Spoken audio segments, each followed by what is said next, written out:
Folks, welcome back to Relab Live. By the time you're watching this, we would have taken 2 weeks of a break from publishing videos. But in this instance, first of all, I'd like to say a very happy new year to you. Hopefully you've had an enjoyable time over Christmas with the family and a New Year celebration as well. So the topic that I'd like to talk to you today is about a subject that I think is important when you're running a design business, and it's really about getting into the why conversation of a particular project that you're about to start. So what I mean by that is, as a business, you need to validate whether a project is feasible for you, for your team, for your business financially, but for your portfolio as well. And it all has to relate to what is it exactly that you're trying to do in the long run and where you're heading. So that's why I think this why conversation is very important. And this whole why conversation, I've actually referred to a video by Jonathan Stark, who we would have had him, not in the show, but we would have referred to him in, I can't remember if it's episode 43 or something like that, but we'll make sure that we leave some descriptions below in case you'd like to refer back to that video. But the whole idea about this is really for you to get an understanding, not just for yourself though, but for the customer as well, to actually know the reason why we're doing this project.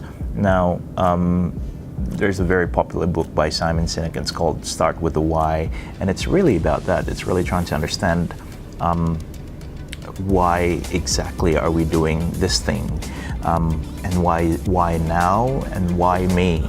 So if I was a supplier going to a particular customer, I would really ask the question, why is it us that you've approached?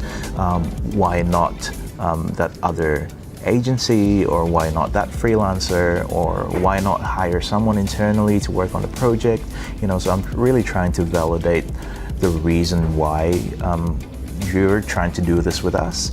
And by them answering that actually really helps the whole process of validating whether this is important for them or not, and whether we're the right people for them or not. So I think that's very important.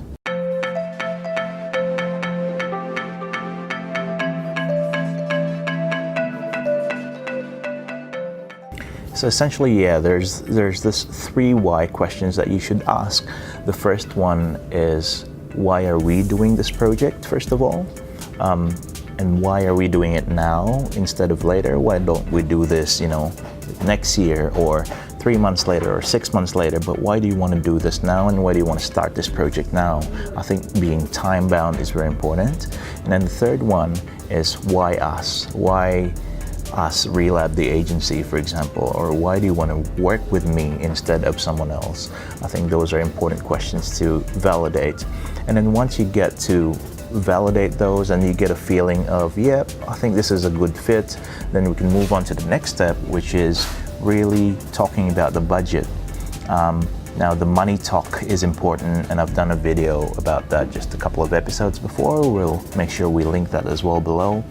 But getting into the idea of budget and how feasible it is for the business is also very, very important. The reason why it's important is because it helps you minimize risk in your proposal writing. So let's say the why conversation is done, then you're happy to move forward. Then the next step, most possibly, is really for you to propose a client this project. Now, it depends on the size of the project as well.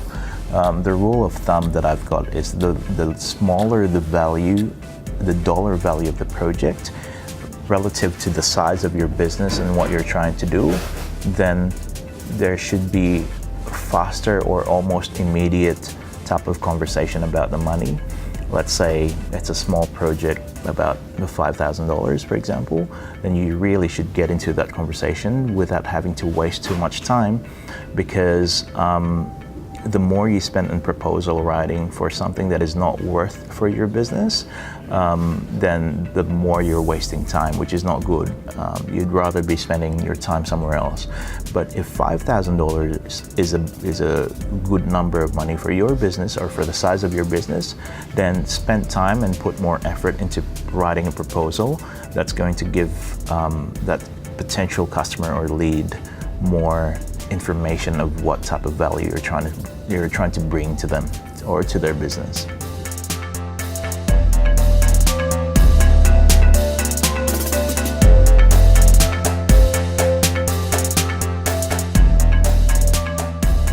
Hopefully this whole notion of the why conversation is valuable to you. It sure has been very, very valuable to me.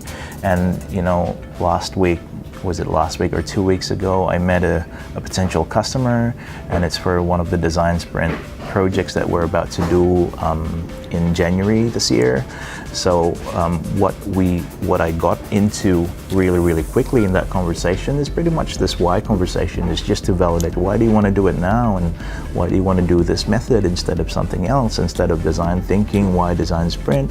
Why don't we go down the route of traditional wireframing and UX studies and stuff like that, rather than doing design? So really I'm trying to get the customers to the point where they need to answer the questions themselves. And if they are sure about it and that we're the right people that they can trust as well, then most probably the relationship will go just fine. And that's what we want in a working relationship. It's something that works mutually and is beneficial mutually, that they get value out of us, we get value out of them, we both get what we want. It's a win-win situation. Now that's going to work well. Okay, hopefully that means something, and hopefully you enjoy it. I'll see you in the next one.